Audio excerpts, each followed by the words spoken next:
Then I will do the intro. I've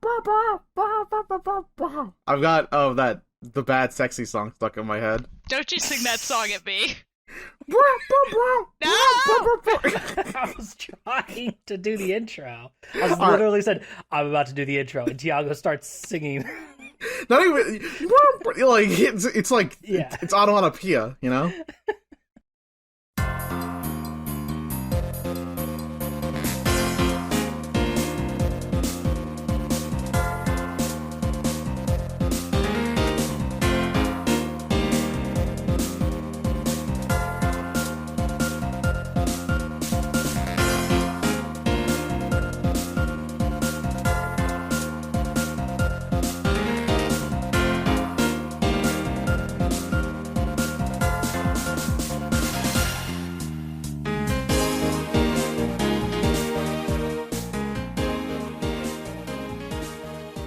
Hello, I didn't see you there, Internet.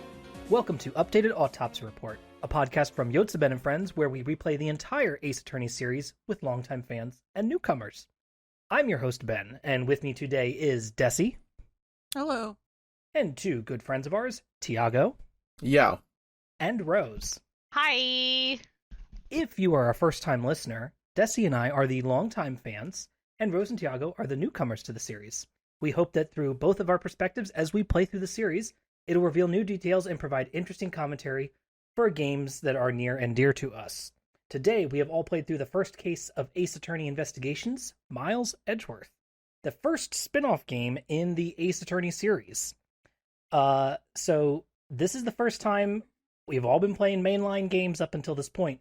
This is the first time where we've had a spin-off happen. So this is titled Ace Attorney Investigations, Miles Edgeworth. It's a bit of a mouthful, so most of the time people just call it Ace Attorney Investigations. This first case is Turnabout Visitor, and this is a tutorial case, as usually is with the first case in the game, which opens with Miles Edgeworth returning to his office late at night after a month abroad. Upon entering his strangely unlocked office, he finds a dead body of a detective named Buddy Faith, nicknamed Jim. A shadowy figure appears behind him and threatens him by shooting his framed prosecutor jacket and then backs out of the office, escaping. Upon alerting the police, Gumshoe shows up along with other officers to begin the investigation, and as he and Edgeworth begin to piece things together, they are interrupted by Jacques Sportsman, aka Jock Sportsman. Wow. A young up-and-coming prosecutor who recently moved into the office next door to Edgeworth. As you might imagine, given that we are the players are fully in the know, and it is a tutorial case, we're operating by Columbo rules. We've seen the culprit already in the little intro video. Jacques is our main suspect, and he accuses Gumshoe of the crime due to a blood stain, that writes out Gumshoe's name. Then once Edgeworth disproves that, Jacques moves on to accusing Maggie Bird, who also shows up here in a fun little cameo and is working the front desk as a security guard. After a few close calls with Edgeworth and gathering more evidence to prove that Jacques created essentially a case of mistaken identity for the doorway to Edgeworth's office, then Edgeworth, Gumshoe, and Maggie put all the evidence together to prove that Jacques murdered his detective partner, Jim. However, there is one dangling thread left hanging at the end. There had to be a second gunman that evening, so who was it? Why, well, this card that just happens to appear at the very end for this modern Robin Hood, the Yatagarasu, that might just be the answer. So this was the tutorial case for Ace Attorney Investigations. First off, I want to ask a question to Rose and Tiago, who have playing this game for the first time. Dear listener, if you have not seen this game before, there is something drastically different about it compared to other Ace Attorney games, which is that you have a little tiny sprite of Miles Edgeworth that you can control, and you walk around the world. It's a little like a four-directional plane that you can walk around with him on. You got little buttons on the touchpad to move him around. So you walk around and walk up to things, and then, press the button to interact with them and investigate things. So, what did you guys think of this big change to the game? Did you know it was on the way? Had you ever seen screenshots before playing this? Say Rose. I guess we'll start with you. I had seen one screenshot by accident, and it was like sort of looked like a Miles in a gumshoe walking. But I immediately closed my eyes and covered my ears. So I didn't realize I could control them. I thought I would just like click on an area and they would walk to it, a la like every point and click adventure game. So I could make him run around in circles, and I love it. Tiago, were you in the loop on this? Yeah, I was in the loop. I saw someone post a screenshot of this earlier and was like, "All right, there's a little sprite. It's very like Space Questy. It's very like it's a tiny I was sprite. thinking King's Quest was sort of how it was going to be, where you like direct your little man. But... I mean, I feel like. Wait, are you implying that in King's Quest you can't just like use the arrow buttons to move around? Well, yeah, you click and he walks to it. That's what I was thinking. Yeah, Is that how it is on something else? I don't know what everyone's playing on. Me neither. The point is legally obtained Nintendo DS. Yeah, you just have direct control over them on all platforms, as far as I'm aware. Yeah. It's it's funny to see a little Miles Edgeworth do all the emotes that they normally do. Right. We get but in little tiny sprite versions of them. Yeah. We have his little like shocked pose is so cute as always. Is the artist different on this one? Because I feel like the sprites that like Miles Edgeworth sprites are different. Because like when you do go into conversation, they do the everyone's at like 3/4 position, right? Because like why not? I guess the most interesting angle. It's the most interesting angle. So we got 3/4 Miles Edgeworth, we got 3/4 Glumshoe, we got 3/4 Maggie Bird, 3/4 Jack Sport. Right. And I was looking at these sprites, and I was like, "That's not Gumshoe's eyes are like smaller on this sprite." Yeah, this is a slightly different artist than the main games. But this is Iwamoto, who's doing these. So, he was main character designer on 2 and 3, and then he also was main character designer on 4, and then Investigations 1 here. So it was kind of like he had a mix. I'm looking at a list right now of his characters that he designed, and so he helped design like characters like April May, Marvin Grossberg, Manfred April von May. Karma, yeah. Jesus. Because I looked at Gumshoe and I was like, you look more ragged. You look like you're about to keel over. Yeah, he did secondary character designs on Ace Attorney 4, so there he did Drew Misham, Spark Brushel, Romaine Lettuce. Alright, so we have him to blame Darian for all Crescend, that. So they had, he was kind of like, not the main artist, but like he would come in and do character designs, and this is like the first time that he has like a full game, where he is the lead, artist on it. Yeah, because like there's a distinct look to Gumshoe now. He looks different. I think you had to redraw them either way. You have to accept how it is. Yeah, I like it. I'm not anything against it. It's just that, like, this Gumshoe in particular looks like mildly punished Gumshoe. Like fully punished, underpaid Gumshoe as. Well, intended. Where is this in the timeline? Has he met Francisca yet? Absolutely, I think. Yeah, you'll get some more details about exactly I'll where in the timeline find out where it we is are in. Okay, yeah, that's fair. The answer to my questions can always be no, Rose. So, funnily enough, I actually have a tidbit about some of the character designs because I was doing some reading on interviews of the staff that worked on the game, and this is a little out of order for my notes, but there's a great tidbit from Iwamoto when he talks about when he was doing the character designs for the game. He says, and again, this is from Gyakuten Saiban Library. Thank you so much, Ash, for all the translations that you do there. I owe you $5, Ash. Yeah. You are an honorary member of the resource. podcast. I'll give you a badge.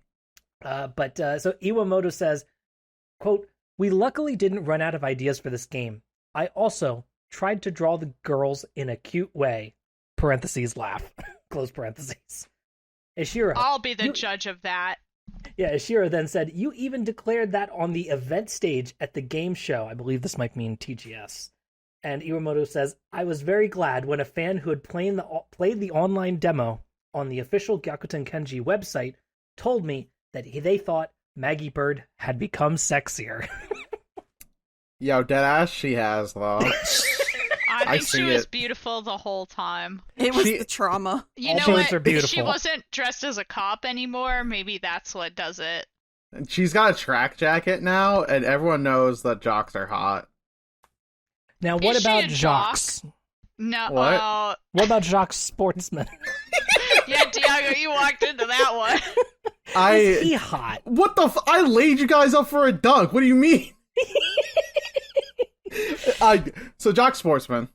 This his guy, hair's- he's the young prodigy prosecutor, the new kid on the block, His Allegedly. hair's dumb. and His he's hair- super into sports. I think he looks dumb. I think his You hair don't is bad. You don't like his hair? His hair? I don't I like his hate hair. his hair. I hate his hair. I'm glad you agree with me, Tiago.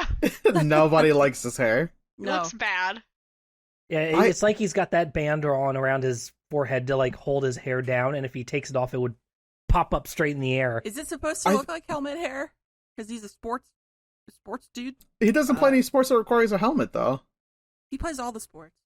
No, he plays basketball, soccer, tennis, and one more. And How do you none think of them. he gets to work, Tiago?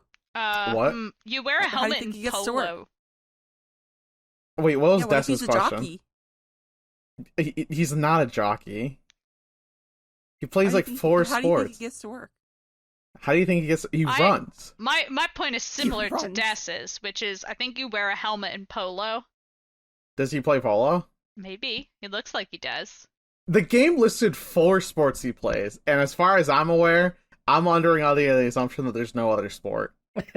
He plays basketball, tennis, soccer, and a 4th one. Now that 4th Soccer one, is football for our non-American friends. what the? Yeah, I guess. It's not Now, our fault.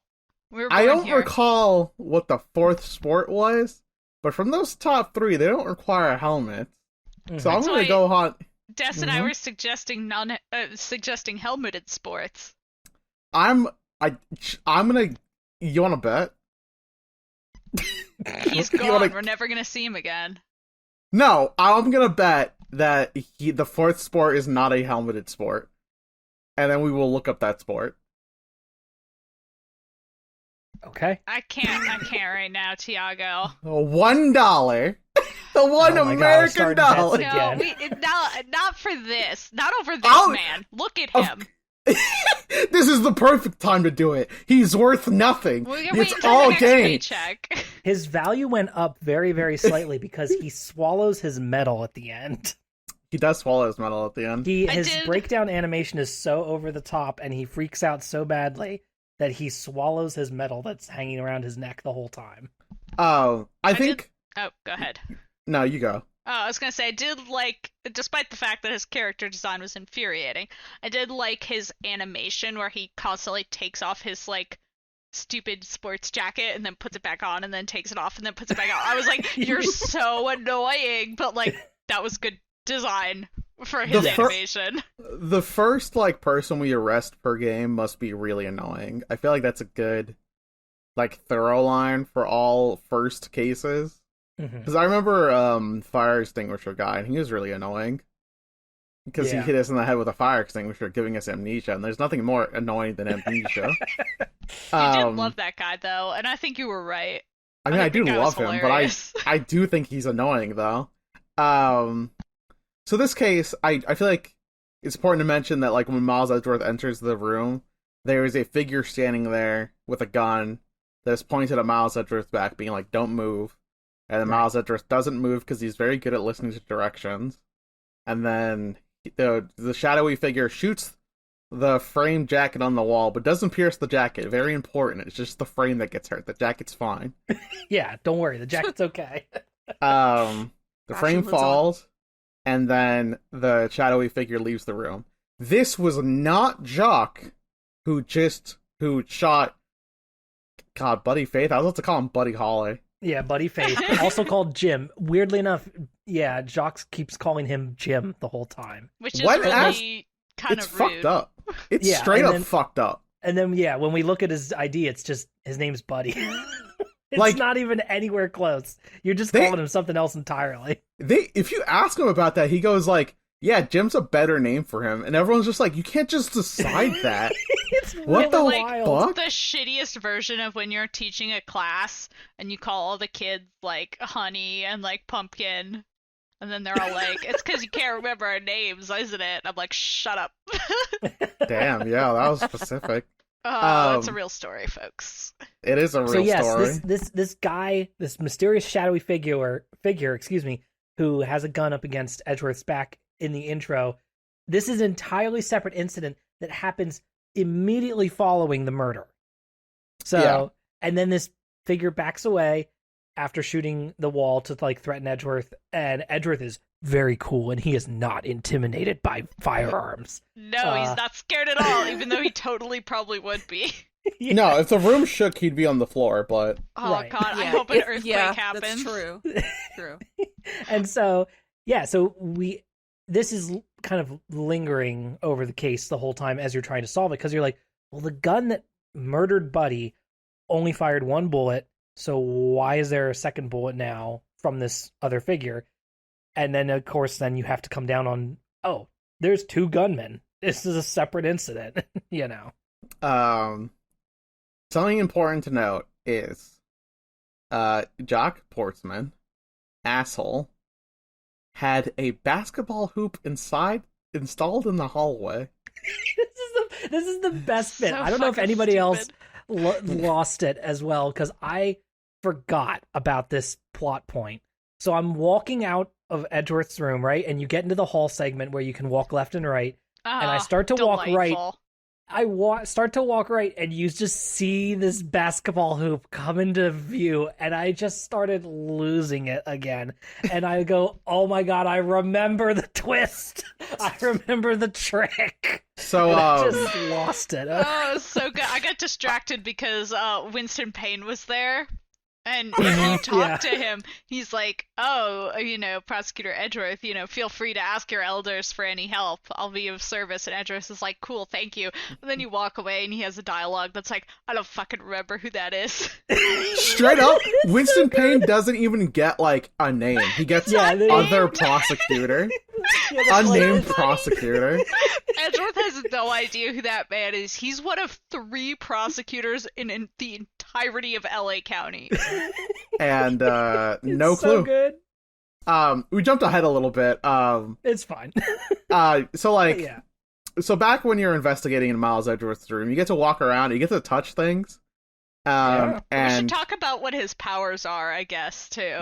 yeah, The new this is gameplay, yeah. he uses the most interesting power of all, which is labeled logic. Just press the logic button. I just think with my brain cell. So It's if you a get special like ability. It's if not you magic. receive- Edgeworth, where did you get your secret power? The library. he destroys his Reddit. opponents with the facts and logic. Oh, and he has another button that's called Organizer. That's where all your stuff is. He's It's not a got court every- record, it's his organizer, you Yeah, know? This is organized. He's got it all in his little bullet journal.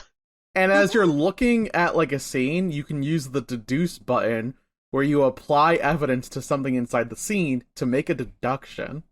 How Right. did we lose to Phoenix? Ever. We lost to Phoenix through sheer fucking luck. This man like keeps getting the golden gotcha ball every time he's in a court case. Oh, fair. So whenever you like have a thought, it like goes into your logic folder, and then you get to like combine 2 thoughts in your logic to try to make it make sense. And if you don't get it right, you lose meter. And Miles Edgeworth says, "I must remain calm, otherwise the truth will slip away." Which is like, okay, man, whatever you say.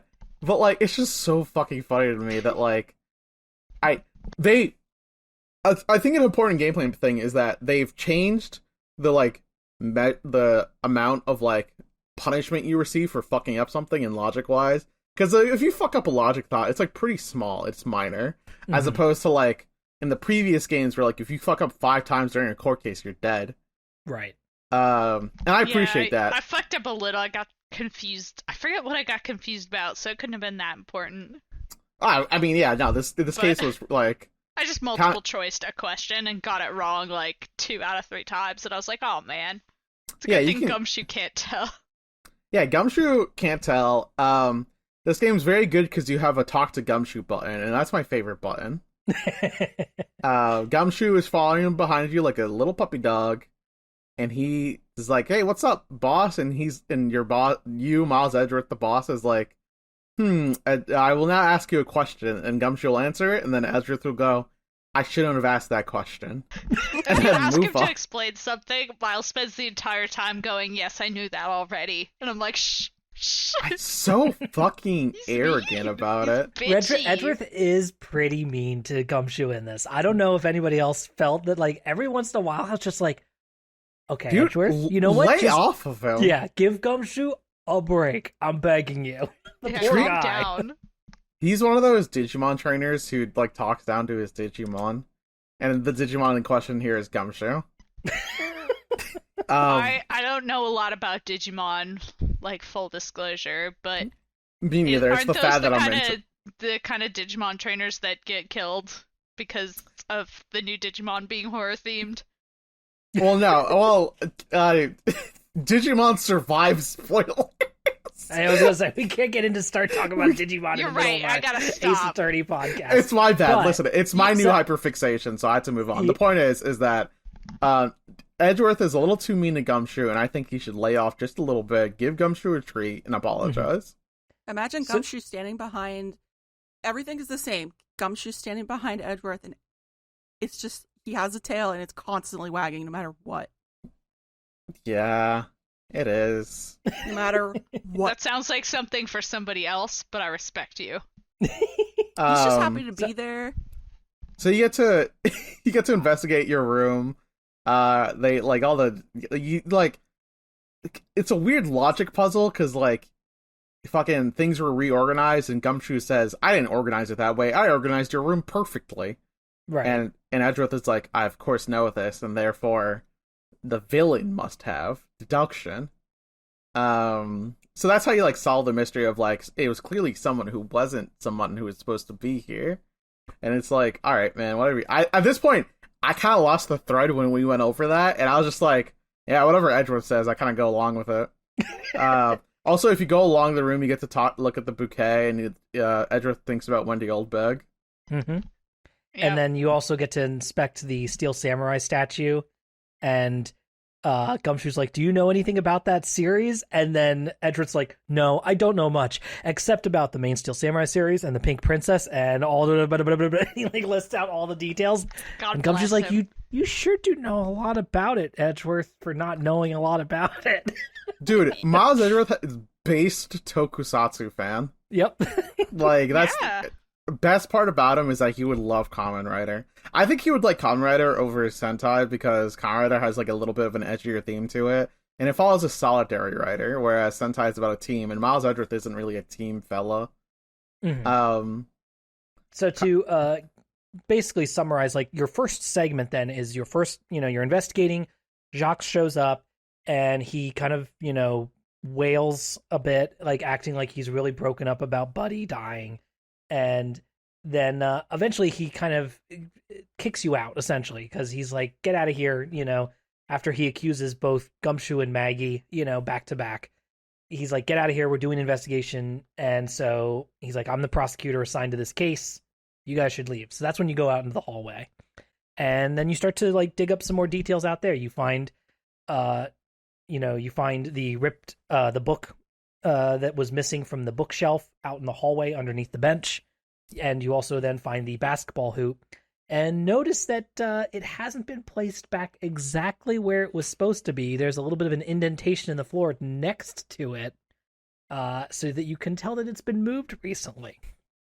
A quick note is that it's a binder containing evidence from a previous case, and the binders, some case, I don't know, it doesn't matter. The case that got completed by the prosecutor who previously had Miles's office.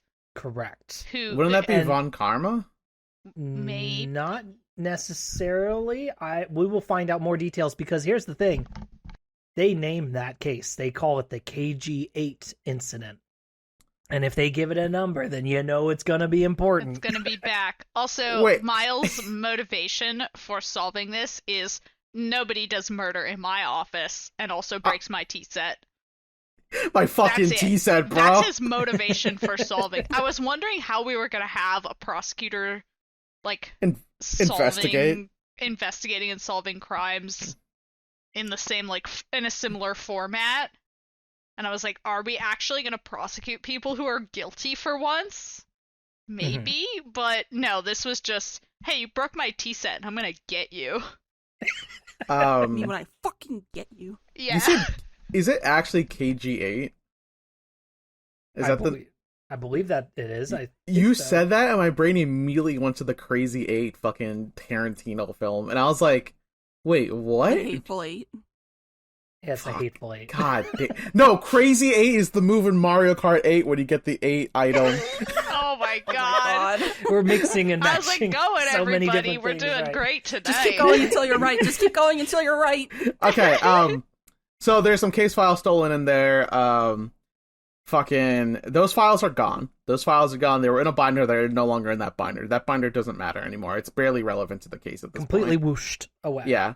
You go outside. Winston Payne's there. He doesn't fucking matter. The basketball hoop is there. God, what a fucking asshole gets an indoor basketball hoop. Like, he couldn't just apply one of those fucking office basketball hoops with a small little basketball. He had to get an actual fucking basketball hoop. He's gotta get the real deal.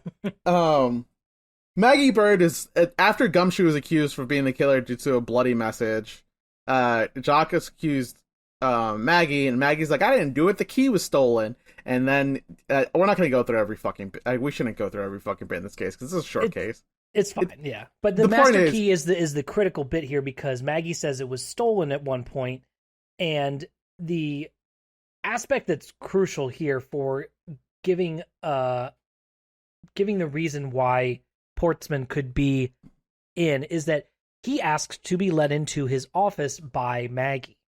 So he said to Maggie, hey, can you get me into my office? I forgot my key.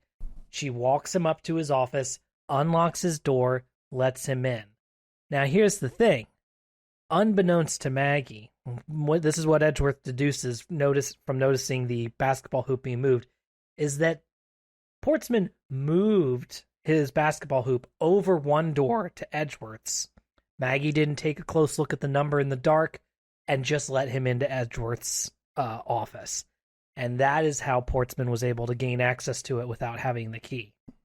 So that's kind of the critical thing, that you get to do some fun fingerprinting check stuff where you're not actually doing the dusting yourself. You just get to order a police officer to do it for you. This is how the prosecution does things. Yeah, it's very funny. If this is how the process goes, if this is how the process is normally supposed to go, it is a fucking miracle that Phoenix Wright wins every case.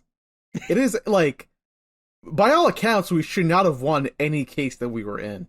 Right. But by gum, we did. I think I can win any case if given the ability to fingerprint.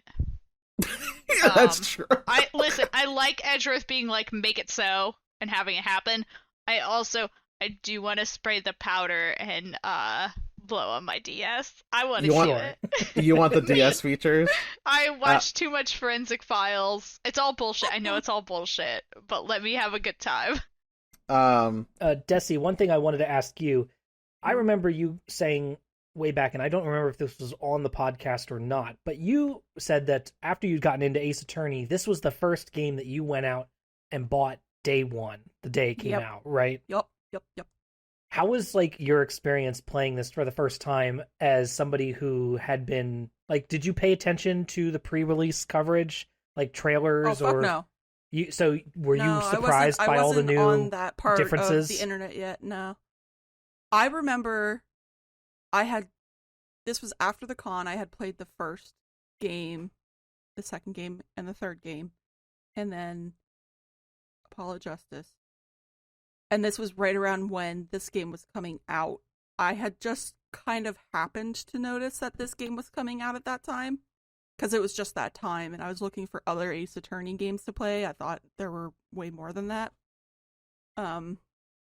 But this one came out. I remember buying it. I was at my uncle's house, and I played through it all in, like, 6 hours. Oh, wow. Okay. Yeah, so I you binged it. I literally Okay. sat and played it nonstop for 6 hours, and then So I have a chance to actually finish this on time. Wait, have Now you not been finishing this on time? I don't know if it hasn't been obvious to everyone. I've been cutting it down to the wire a couple of times. Well, yeah, It's that not was... my fault, but Wait, don't you make the decision to play it like 2 days before the fucking I mean, the decision gets made, but is it really by me? Or is it the goblin that's living in my brain, pulling levers? I mean, Now- I'm letting that one go, and I'm circling back around to Dessy real quick here. Then, how much do you remember from this game? Now, I'm not asking for spoilers here, but like, how much do you recall the overarching you want plot? the honest answer? Yeah, I want the honest answer.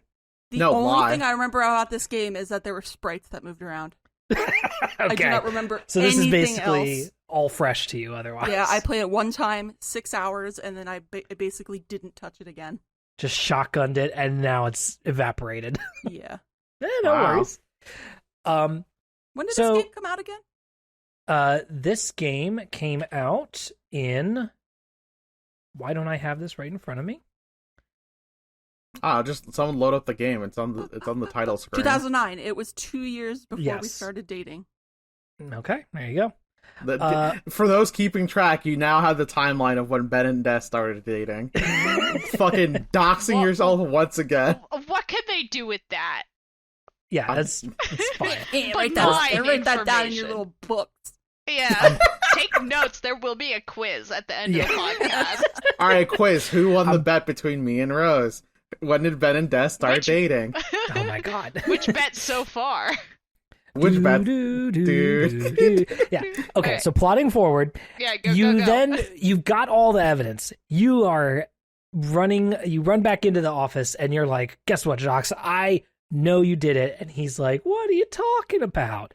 And then we basically bring back a mechanic from the previous games. Now, essentially, what you're doing now is a cross-examination, in which Portsman makes a couple statements that are then laid out as a testimony. They label them differently, but it's just a testimony here.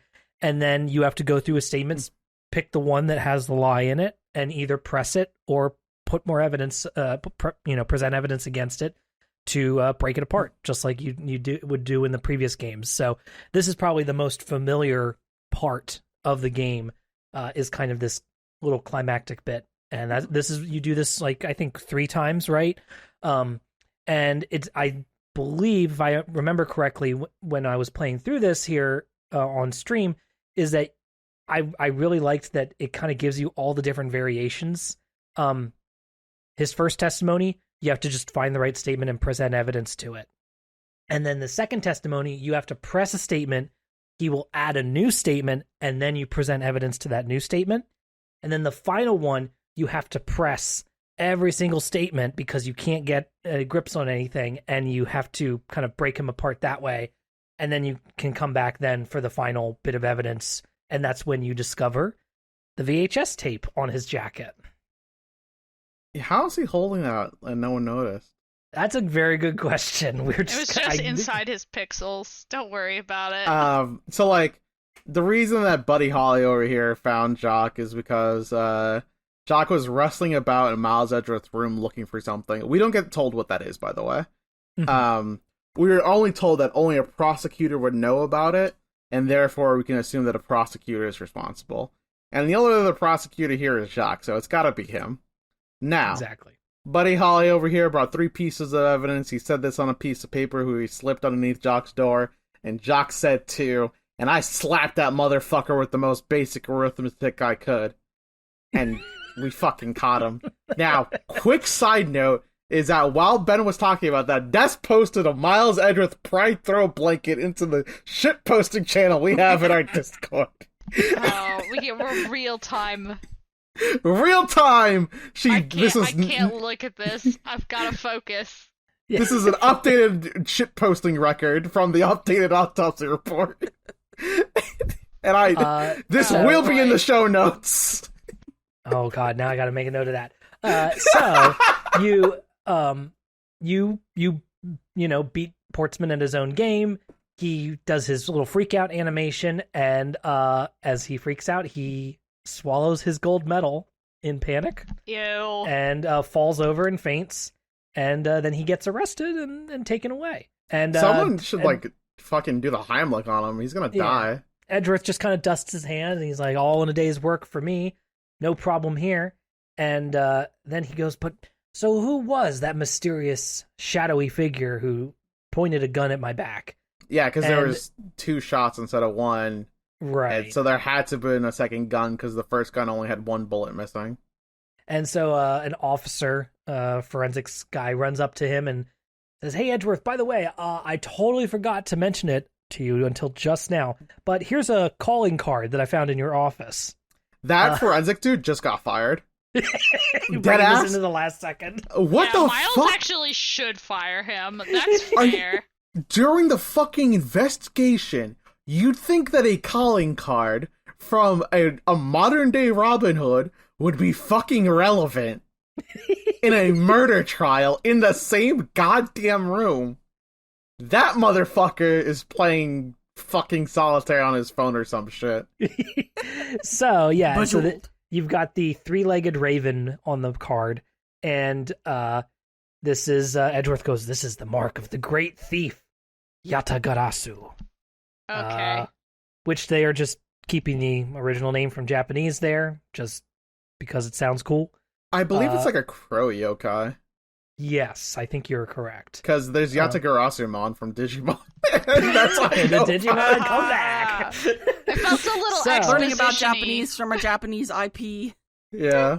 And so that's basically where it fades to black then, because then Edgeworth goes, "Well, and little did I know that this case would be part of, you know, a big overarching plot that I had just started to encounter only a few days ago on my way back to the country." And then it, presumably, case 2 will be a flashback to Edgeworth's trip back into the U.S.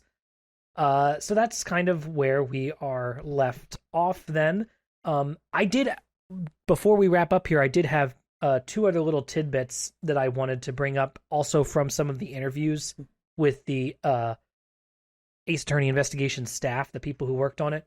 Yamazaki is the director for this game here, Yamazaki Takeshi. So he was relatively new for this, at Capcom. Let me pull up his quote here, where he is talking about this development. So here's something really fun. The producer, Ishiro, why wasn't Shu Takumi made director? The artist Iwamoto and game director Yamazaki, you're gonna talk about that? Ishiro says, easy. Making the game with the director of Gyakuten Saiban was definitely one of the options. But if Ace Attorney Investigations had the same director, then the game would only offer the same kind of fun. I figured that if we're going to have a different kind of game, then it might be good to have a new director too.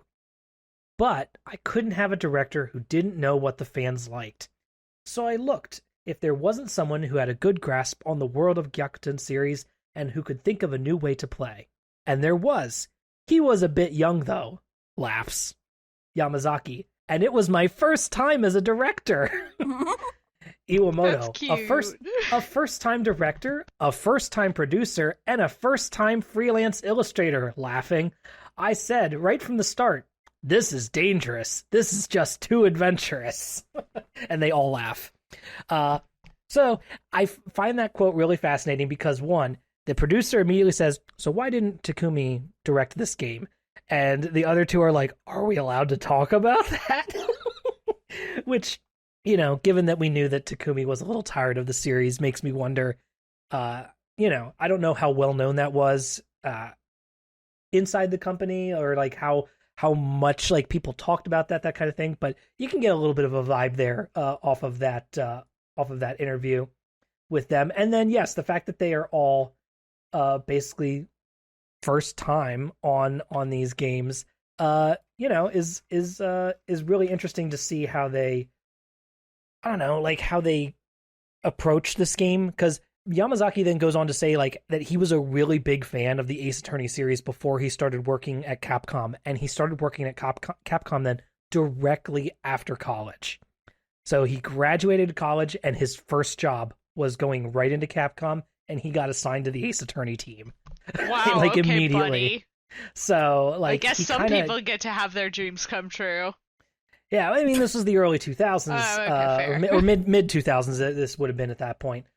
So maybe job market was slightly different at the Yeah, time. things I were guess. different. But yeah, I did find that quite fascinating here. And then lastly, they did also talk about some of their other ideas originally for this game. So Yamazaki again, the director, talking here. Let's see here. Originally, this was going to be a mini-game collection featuring the Gyakuten Saiban characters. It was also going to be the first title that Ishiro would produce, so the whole thing was like a training course for this rookie duo of me and him. And then Capcom said that they wanted a Gyakuten Saiban game, but one without trials. For example, a Gyakuten Saiban novel game or something like that. We discussed a lot of ideas, including a dating sim where you'd raise your affinity stats with the characters. If we had seriously started on any of those ideas, I doubt they'd have ended up as small games, though. The artist Iwamoto. I never heard about any of that, so all these ideas were before the project came to me, right?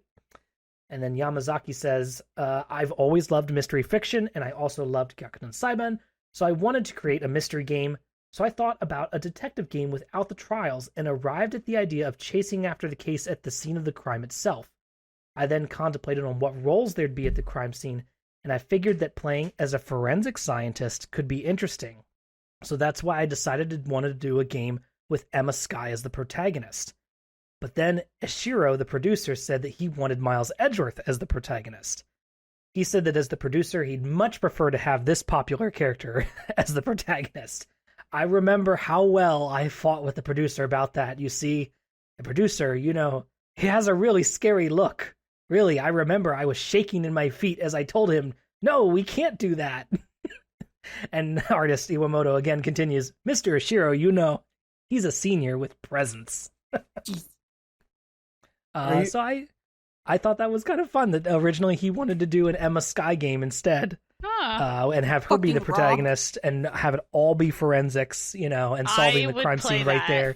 But they said, no, we got to use a more popular character. We got to use Miles Edgeworth. I mean, to be honest, I didn't love how Emma Skye ended up in Apollo. But that being said, I would be delighted to play as her.